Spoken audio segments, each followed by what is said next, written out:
Presiding Officer and dear colleagues and parties, I will not belabor this point. I will not stay long.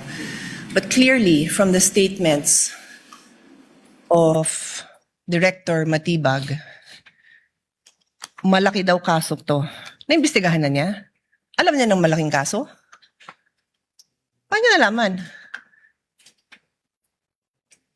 So sa akin lang, Mr. Presiding Officer, simple lang eh. What was the intention here? To distract the minority floor leader, who is one of only two lawyers right now, because our other lawyer was already carted off somewhere. So dalawa lang kami. So you wanna distract him. So ako na lang ang tatayo dito. Hindi na siya makakapag-aral. Yung ba intention? Because it is clearly the intention. The fact that he has to stand up, the fact that I have to stand up, the fact that Senator Robin has to stand up, he is distracting us from our job. As Senator Alan said, he could do it quietly. Go ahead.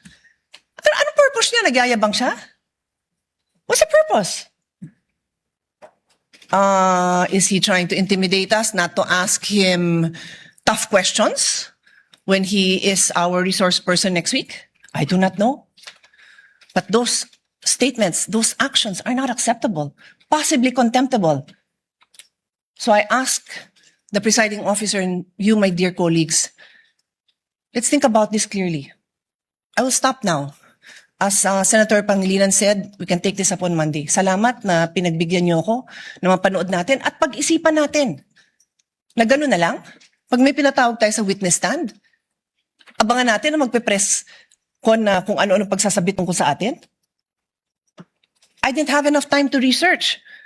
But clearly, I know that there's jurisprudence that does not allow a judge to be intimidated. And if hindi pa nanakot yun, then I don't know what is. Kung hindi pa ninindak yun, then I don't know what is. Hindi tayo sensitive.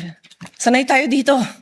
Pero alam din natin kung pinapatamaan tayo, di ba? Alam natin yun. Hindi tayo tanga.